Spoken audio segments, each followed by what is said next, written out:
whoever's watching this video, I just have to say that I hope y'all are safe. Hope y'all feel amazing. I know this corona, all this stuff is just crazy, man. People losing their jobs, and it's just like, you got quarantine, stores shutting down, businesses are getting closed. I know, man, it sucks, but luckily for me personally, this bike is my therapy, and I'm so glad that I at least still have this. So without further ado, I want to get into the video.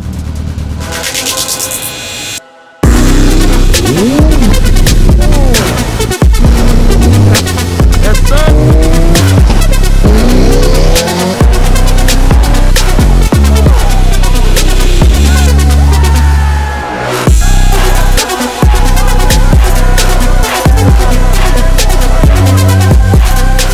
So the biggest thing that I want to kind of touch on is the fact that you have older bikes like this, you know, older generation, then you have newer generations, right?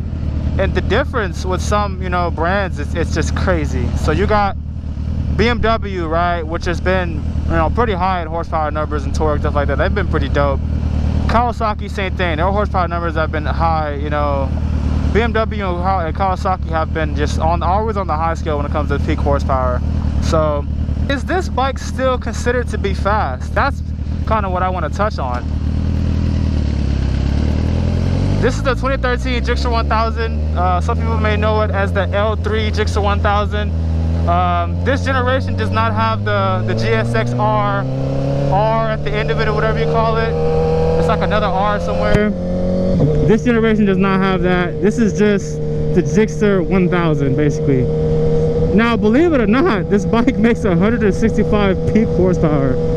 Now, some people who know bikes and they've ridden bikes like this, they know, okay, you know, they'll have their own, you know, I guess opinions about how fast they may consider this to be. But 165 may seem not, if you're more of like a car person, 165 sounds like a pretty shitty number. But you gotta understand, this bike is, you know, 430 something pounds. I'm 200 pounds, so we're pretty light. We're way less than half of a car, you know what I'm saying? So it's a lot of horsepower. Just to give you something to kind of bounce off of and reinforce what I'm saying. The newer bike, the new Gsxr 1000, the 2018, I think the 2017, 2018, 2019, 2020, they're in the 190s and up. So let me say it again. This bike makes 165 peak horsepower. That's the highest number it's ever had, right? The newer ones make 190 plus. With, you know, I'm talking like full bolt throws in the tune, like filter, full exhaust, tune. There you go, 190 plus, right?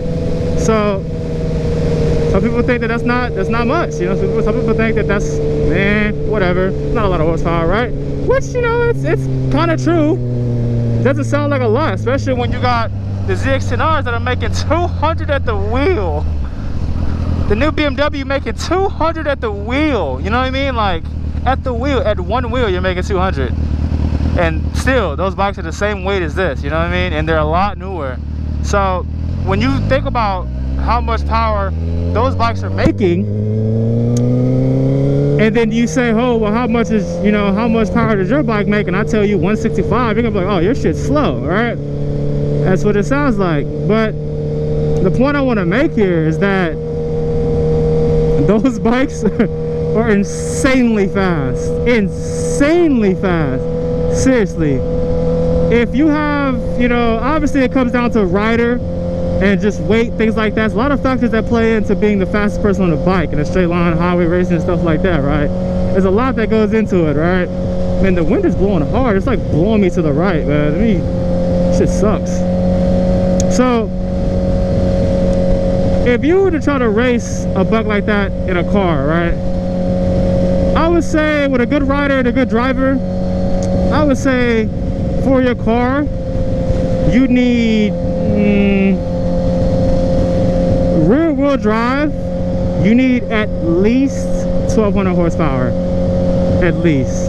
Now obviously your top speed is going to be higher than the bike, no matter what. That's just pretty much fact. There's a lot of times where a car will get his ass whooped and then you see it on the top end and it'll start coming back. It just happens, you know what I'm saying? That's the thing with bikes. Bikes don't have like crazy top speed. They just get to a high number very, very fast. So, but that doesn't go for every bike. A lot of bikes do 200 miles an hour. That's really what it is. The fact of it is that they're fast. You need at least 1,200 horsepower. And I don't mean to say that to make you think that you just need a track, you know, you need an insanely fast vehicle. No, you know, there's some cars out there that are made where, you know, they're made stock and they're pretty quick, you know. There's McLaren 720S. There's honestly, I think that's about it. I don't know any other car that you can buy stock that would, you know, fuck with a bike. I really don't know, actually. That's actually the only car I know. I mean, I know Bugatti. Bugatti's pretty fast, but why would you buy a Bugatti and, you know, try to race a bike? Like, you're driving a Bugatti, you don't want to be racing a bike. You know what I mean? But anyways, you know, first of all, if you're driving a Bugatti, you're probably not racing at all. Unless you're part of a team that's going to break a record or just showcase something. You know, that's different. But for this bike, 165 horsepower, 1,200 horsepower, nah, this bike ain't fucking with that, you know, 1,200 horsepower car. No way. All-wheel drive, rear-wheel drive, it ain't fucking with it. Front-wheel drive, it ain't fucking with it. It's not gonna happen, right? But this bike can beat a lot of fucking things. Now, I'm not even gonna compare it to other bikes because, you know, it's a universal thing. Bikes are fast. Simple as that. It don't matter which one you get, you know, if it's part of a super sport series or a super bike series, it's fast. Hands fucking down, it doesn't matter which one you buy, right? But this bike can beat a lot of things. Sorry, y'all. My GoPro actually died in the middle of me filming that video. So basically what I was saying was I've raced a few, you know, cars before. My bike could beat most cars, shit like that, man. But that shit don't really matter because speed is relative. You know, I'm mainly talking about like straight line, highway speed, racing, things like that. So, you know, if we're talking about like if we're talking about like being on the track, then hell yeah, this bike is 100% fast as fuck. Like, there's really no other bike that can really walk away from it like that on the track. Because all it takes is a really good rider, and a really good rider can take this bike and fuck all the new bikes up. So when it comes to that stuff and hitting the curves and turns and all that, hell yeah, this bike is enough for sure.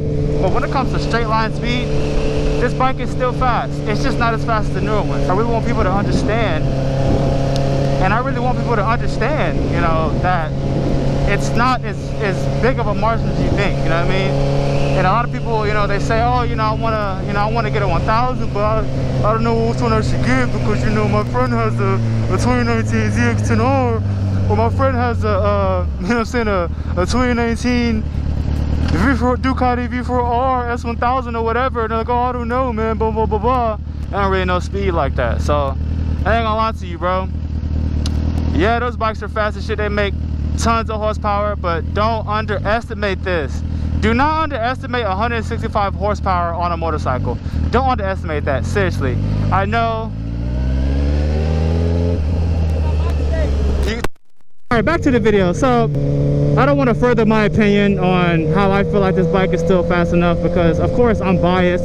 I'm riding this bike, so of course I think it's, you know, stupid fast, all that stuff. So, but I do want to give y'all some clips of me kind of just showcasing this bike's speed, and leave it up for y'all to decide. I know I don't have many views on, you know, on YouTube, but it's just in case anyone ever looks up, you know, this generation or this year, make and model, or just of racing other things and showcases speed, and before they buy one, they'll have like a, you know, something to look at, you know what I mean? Because that's really important when it comes to buying things. Is you want to see video and evidence of how the thing performs when you're buying a sport vehicle or a bike or something like that. You want to see it. So there's only so much you can do when you test ride it, you know what I mean? So in some places you can't even go test ride. People don't want to let you. So yeah, man, I just want to give y'all my 2 cents. I'm gonna go ahead and end the video here of me talking, and I'm gonna just put up some clips of just some stuff I've done today, yesterday, and just, you know, of me kind of just moving on the bike, and let y'all see just how this bike performs, and leave it up for y'all to decide. Thank all of y'all for watching, for sure. And I love this bike. I'm going to be posting a lot more videos of this bike now that this whole corona stuff is kind of, I would say, slowing down, which that's wrong to say. Corona itself is not slowing down, but the fact that you can go places and businesses are opening back up, that's kind of happening. So we have a little more freedom. Even though we're hitting that second wave, we still have a good amount of freedom. So with that being said, y'all have a good one and enjoy the clips that I'm about to post right now.